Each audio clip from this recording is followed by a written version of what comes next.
జీవితాంతం బానిసలాగా నరకయాతన పడి ఇవాళ ప్రశాంతంగా ఉన్నారు. వాళ్ళ సంతోషం చూస్తుంటే మనశ్శాంతిగా ఉంది. ఇదంతా చూడడం మానేసి పడుకున్నావేందమ్మా? నేను చూస్తూనే ఉన్నా. ఇంకా నువ్వు చూడాల్సింది చాలా ఉంది. రా.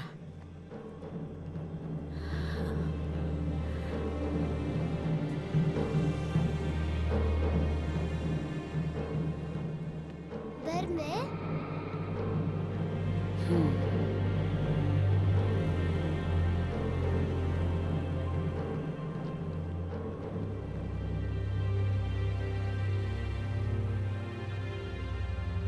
దారి తప్పినప్పుడు మార్గం చూపించడానికి ఎవరో ఒకరు కావాలి కదా బిడ్డ. ఈశ్వరుని పూదోట మీద ఆశపడ్డ వాళ్లను ఎప్పుడూ నమ్మి ఎల్లద్దు బిడ్డ.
ಜೋಕುಲು ಬಾಲನಿಗೆ ಬತ್ತೊದಗದುಂಡು ಮಾರಿ ಮಗ್ಗಿನ ಕೀರ ಕೋಟಲೆಗೆ ಸಂತತಿ ಬಲಿ ಆವೊಂದುಂಡು ತನ ವರಿಪಾಂಡಲಯ್ಯೆ ಕರಿಪಾಂಡಲಯ್ಯೆ ಮಾಯನು ಬಿಡ್ತು ಕಾಯಗ ಬತ್ತದ ವಿಷನಾಲಿದ ಅಮೃತೋಡು ಈ ಸಿಕ್ಕನ ದೂರ ಮಲ್ತು ಕೊರಲ ಸ್ವಾಮಿ ಸತ್ಯನೇ.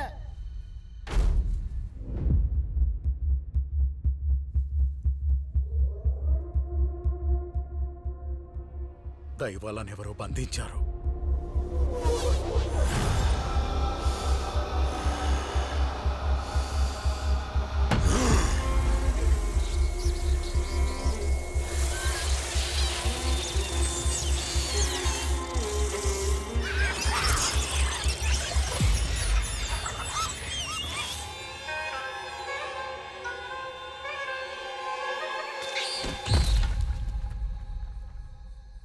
కడపటి దిక్కోళ్ళు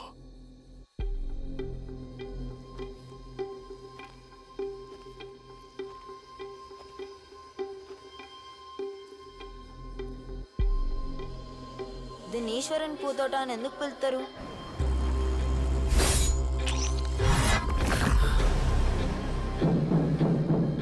ఈశ్వరుని పూదోట మీద ఆశపడ్డ వాళ్ళను ఈశ్వరన పూదోట. మా వాళ్ళ రొమ్ముపాలు పట్టించి కొంత సమయం పెట్టుకు సేవలు చేద్దాం, అంతా సర్దుకుంటుంది.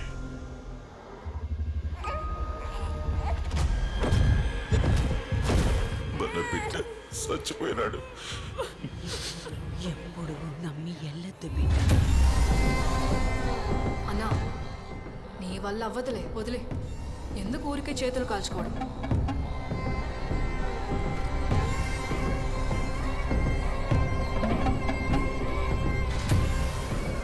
దైవాలనెవరో బంధించారు. మేము ఒప్పుకున్నా మా దైవం మీతో రావడానికి ఒప్పుకోరు. ఇది మీరు చెప్తున్నదా లేదా మీ దైవం చెప్తున్నదా?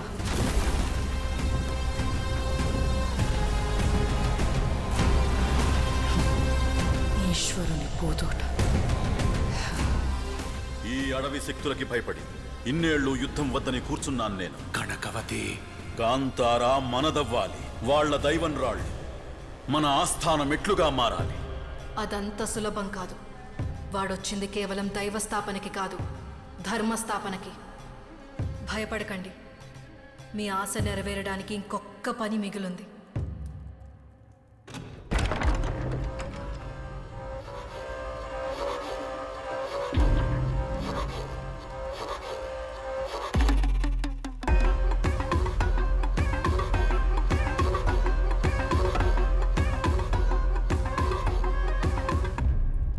ఎదురు చూసే ఓపిక నాకు లేదు కనకవతి. నా కత్తి వాళ్ళ రక్తాన్ని కోరుకుంటోంది. ఆడి ముందు ఆయుధాలు పట్టుకునే బలం మీకు లేదు. ఇంకెవరికుంది? ఆ రోజు కాళ్ళు చేతులు ఆడని పెట్టే ఈ రోజు సింహాసనం పైన కూర్చుంది. ఏ కారణం లేనిదే సావును చేయించిందా?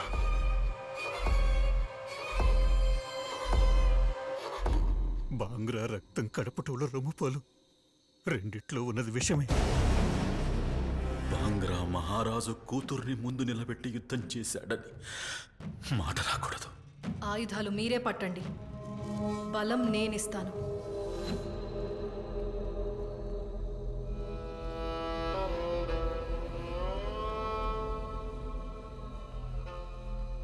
వీళ్ళందరూ పెరిగి పెద్దోళ్ళు అయ్యేటప్పటికీ కాంతారాలో అన్నీ ఉంటాయని ఆశపడ్డా.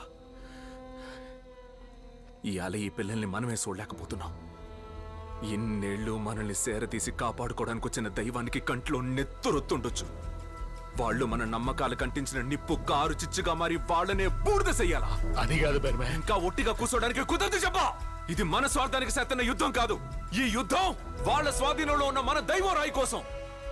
అధర్మాన్ని మట్టి కరిపించడానికి ఆ ఈశ్వరుడు తన గణాల్ని పంపుతూనే ఉంటాడంట. ఈ ఈశ్వరుడి పూతోటలో ఉన్న ప్రతి ఒక్కరూ ఈశ్వరుడి గణాలే.